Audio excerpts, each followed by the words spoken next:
So what I want to do is just go over 5 or 6 key points, again 5 or 6 key points on areas, some high-level concepts that over about the same period of time as Cyrill's been writing papers, I have as well. I want to talk about how you can think about paper writing as a science, so think about how different types of papers require different outcomes, and a concept called the paper contribution pillars.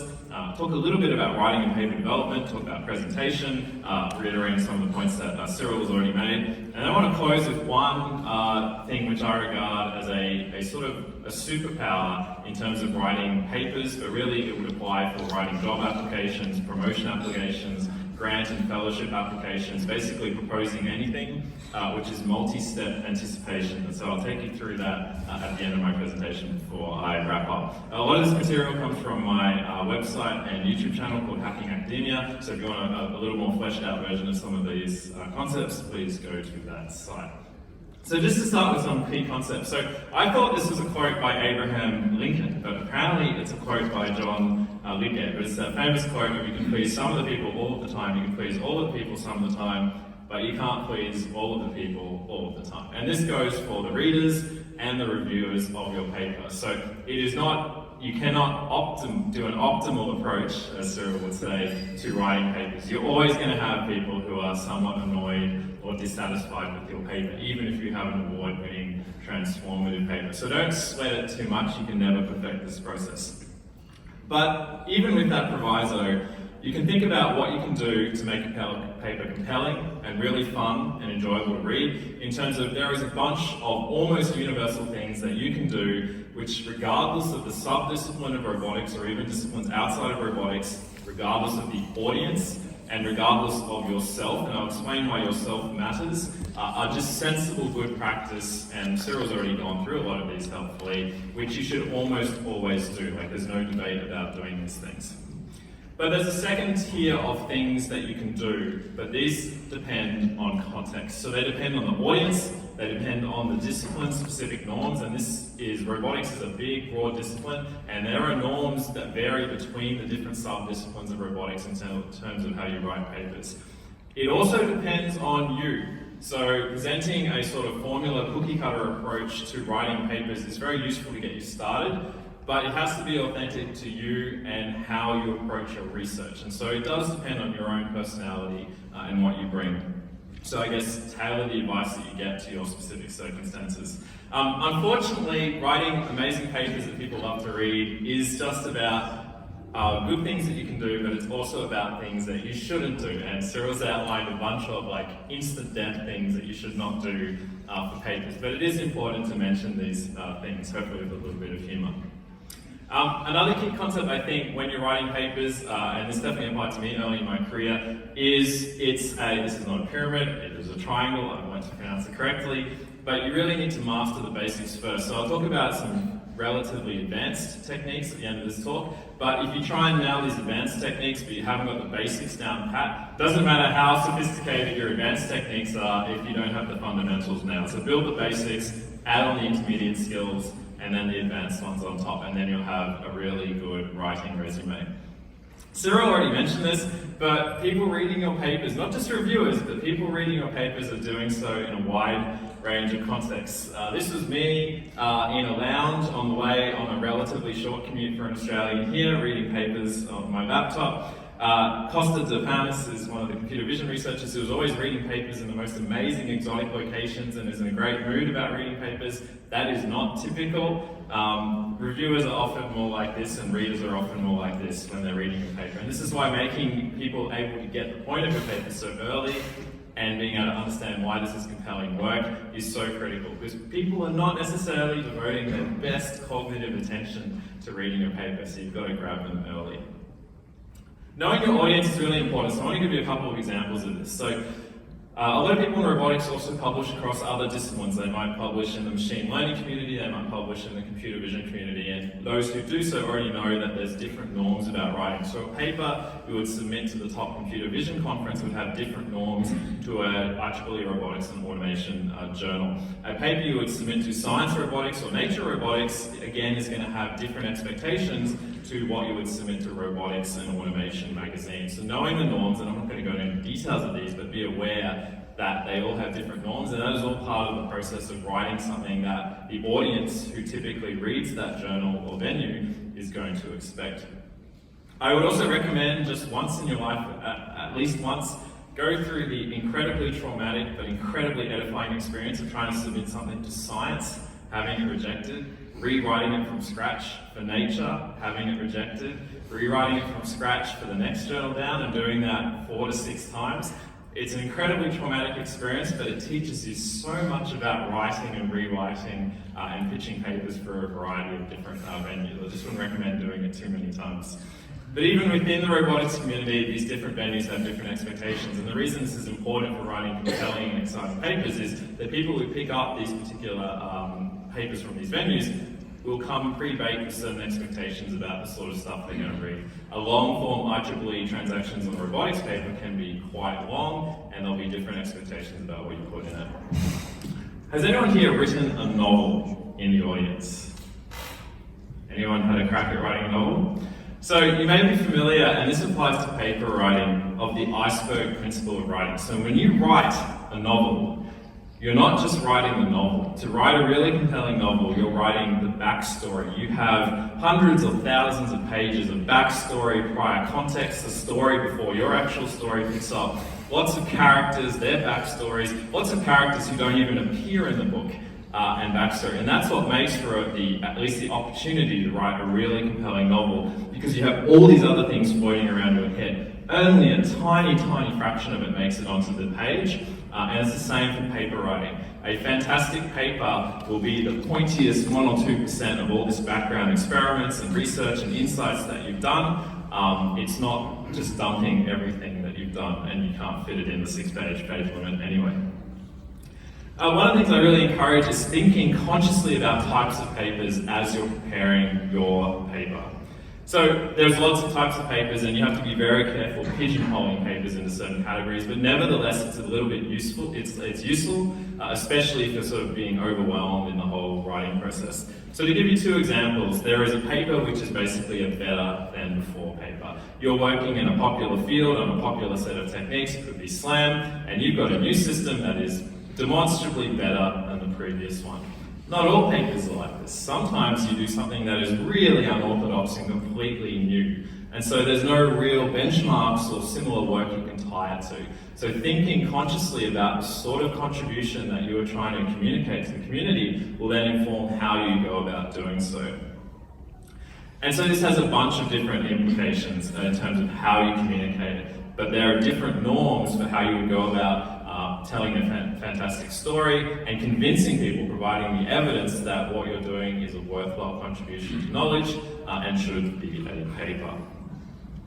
Specificity, my students get sick of me talking about specificity, but Cyrill also echoed this, I think, as well.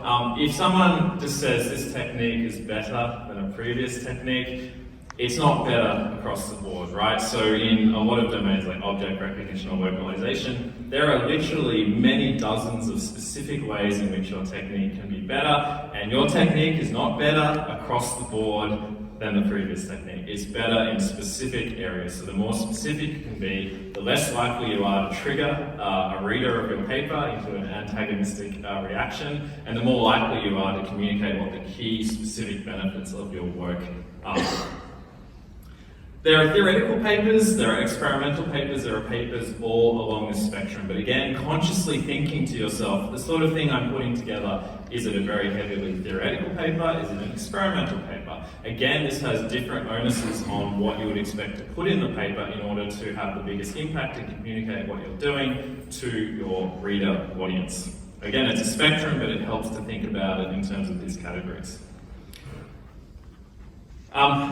When you're doing your paper, so we published a paper called Sequence Slam, and before Wolfram yells at me, again, it is not an actual SLAM system, it's a very simple sequential matching system, but it was a really high impact paper, and in retrospect we went back and analysed it, and it was a very elegant, very simple idea, and we had, at the time, stunning results. Our theory was rubbish, we had no theory, but had we done that now with more experience, we would have been very conscious about what the strengths and the weaknesses of the paper were, and that would have affected how we wrote about what the contributions were and positioned it in the field. You can think about your paper, again, this is all to encourage you to consciously think about what you are contributing and the nature of the contribution. One way you can split it up is in terms of pillars. Theory, an idea that's just fundamentally cool, amazing experimental results, or a huge team effort, a contribution, and this could be a massive new data set or a massive new simulation and training environment for robotics, for example. And papers are typically not strong across all of these. So thinking consciously about what you're proposing and where it lies. Is it a really cool research idea? Is it an experimental extravaganza with amazing, convincing results? Is it a really cool theory that you haven't quite backed up with the experimental evaluation? Is it just a huge effort? Hopefully it's not one of these where you really aren't strong across any of these categories, but the key is to consciously think, step back and think about what you're proposing and what you're contributing. In the writing and development process, so I agree completely with Cyrill. I don't have a photo of me with my supervisor, Gordon Wyatt, but we did exactly the same thing. The highest throughput learning, steepest learning curve thing you can possibly do is sit down next to a very experienced writer, whether it's your supervisor, and write papers together. The amount of throughput and learning you get, even in a half-hour, 45-minute session, is mind-blowing. And so it is thoroughly recommended. It can be a little bit disheartening, as Cyrill mentioned, because at the start it can feel like every word you wrote is just being ripped and eviscerated, but it is an incredibly formative experience. In terms of crafting the best paper, the most compelling paper, the most concise paper, this is a process that we follow. We try and write the abstract and contributions before we've done any of the work whatsoever, and then we will come back to that regularly and rewrite it and update it. It's like a reference which we use to shape our thinking and to use to shape the process of writing the paper. We do the experimental results and methodology, discussion intros are done at the end. Two particular things about gaps. So you typically are explicitly or implicitly positioning your work in the context of what has come before. There are good ways to position your work, and there are bad ways to position your work. I've done both and been called out publicly for it. In 2012, we presented this sequence slam paper, which basically stood all over the work that had come out of Paul Newman's lab at Oxford. And at ICRA, we didn't do this in a particularly subtle or tactful way. And I remember distinctly I had Paul Newman in the audience moaning and hollering during my talk. And then at RSS later that year, I had a much more appropriate, much more nuanced, and much more objective take on it. And he actually came up to me and thanked me for that take on it. And you can do the same thing in papers. When you're calling out weaknesses or holes, you can do it in a relatively positive and objective way. And you're unlikely, not guaranteed, to trigger any cranky old professors. And Paul was not a cranky old professor, just to be clear. But you should also do this to your own work, and making the same assumption that Cyrill made, that you've got awesome work and you just want to make a great paper. This is easiest to do when your paper is really strong, but be objective and call out all the shortcomings, all the gaps. This serves a lot of purposes. It means you're authentic and honest about your work. It helps people who want to build on your work or use your work know how to do this in the best, most specific way instead of leaving them in the dark. And it's part of the scientific process. Don't fall into the trap of pointing out all these tiny little gaps, because the reviewers are just going to come back and say, well, you should have done that for the paper. Reject.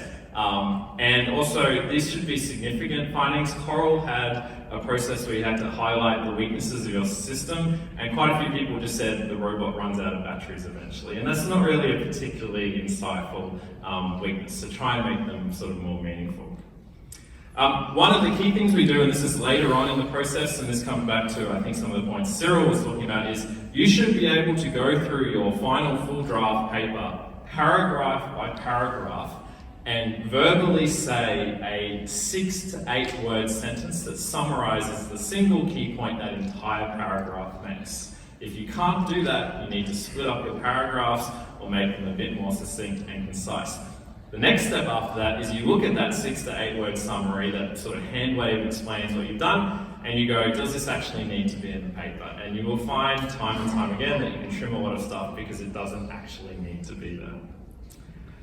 Navigation is really important. The reader is sometimes tired, the reader is sometimes skimming through. Readers should know what's coming in the paper, so the list of contributions is an example of this, giving some people some foreshadowing, some glue, my old supervisor used to call it, where you tell people what you're going to tell them, and then you tell them. People have different opinions on it. Readers should not be lost, so things could be self-contained as much as possible. You want to minimize the amount of flipping back and forth between the beginning and the end of the paper that you need to do. Obviously, there's a little bit of repetition involved, and you've only got 6 to 8 pages. And readers should always be aware of why they need to read the next paragraph. If it's not self-evident why they're having to read it, you failed as a writer. Specificity, conciseness, and necessity is important. This happens a lot. Don't die on any unnecessary hills. So you are not writing in a typical venue a 30-page treatise on the history of slam. If you are making a key point and defending it to the nth degree, do you actually need to make that defense for the key point of contributions of your paper? And surprisingly often, it's just a tangent. Don't die on any unnecessary hills. At least, maybe if it's an opinion piece that's been commissioned from you, but in terms of a pointy conference paper, don't do it. Superlatives, fuzzy words, words like significantly outperform, unless they really need to be there, just get rid of all of them. They're unnecessary, especially the word delve from ChatGPT. Subjective words, fair, decent, good, excellent, superb, are pretty meaningless without some level of quantification. So again, these are things that you should use sparingly and be as specific as possible. Experimental analysis, commentary. If you've written 2 pages of commentary and it basically just says, oh, this seems to do better here, this seems to do better here, this worked well here, this sort of works well here, it's not particularly meaningful commentary. You may need a little bit of it, but you don't want to go on for 2 pages. Presentation is important. Cyrill ran through the structure. We always sketch out the structure visually on a whiteboard. It gives you an idea of where things should go and what should go in each section. There's a high-resolution version of this on my website. There's lots of snobbery around how you present papers, whether you should do it through Overleaf or Word or Git. I'm assuming most people here use Overleaf or Git or other approaches, but there's a lot of standard best practice about presentation. These are all easy wins. If you don't do this, it's an unnecessary hindrance to the reader. It's easy to do. Grammatical and stylistic correctness is an easy win. It's something that's within your circle of control. Reviewer 2's comments are not within your circle of control. Lots of other things are outside your circle of control, but what you present in the paper, the stylistic correctness, the grammar, the typos, that's fully within your control, especially if you're doing it more than 2 hours before the submission deadline. So where you can, try and work on it.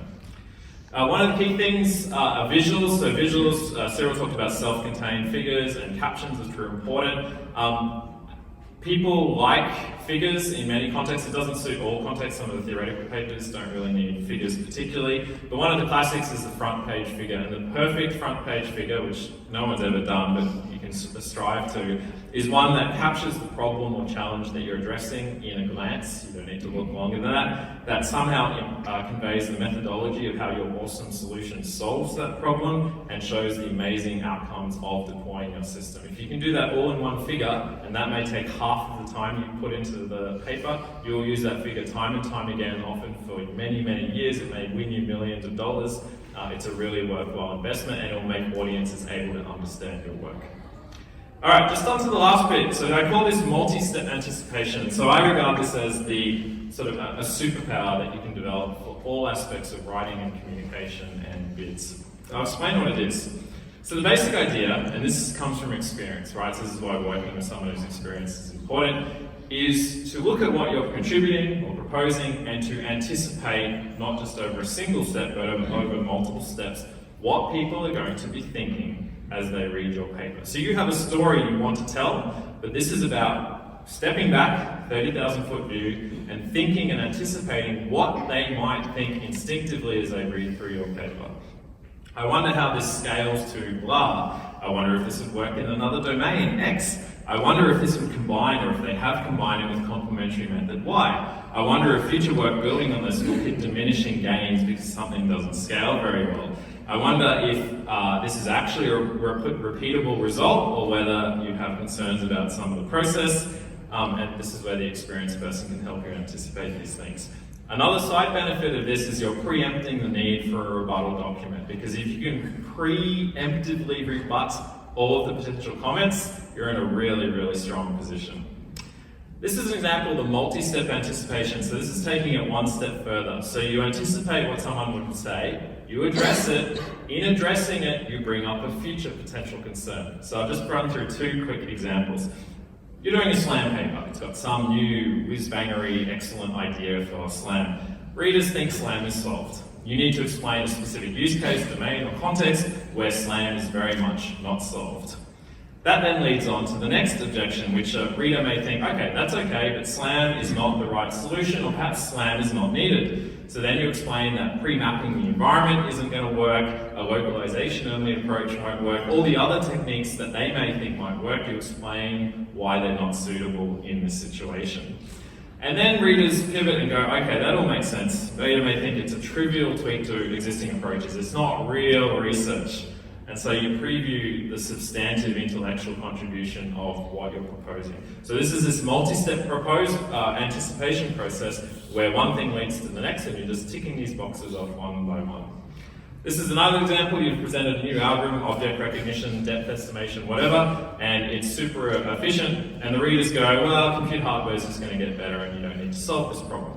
So you can preempt that by explaining that regardless of how good compute gets in the future, your method is going to free up more compute for the other system tasks, and that argument will always be true. And then readers will go, but the drop in performance doesn't justify the improvement in compute efficiency. And so you need to provide explicit evidence that assuages their doubts and concerns about that aspect.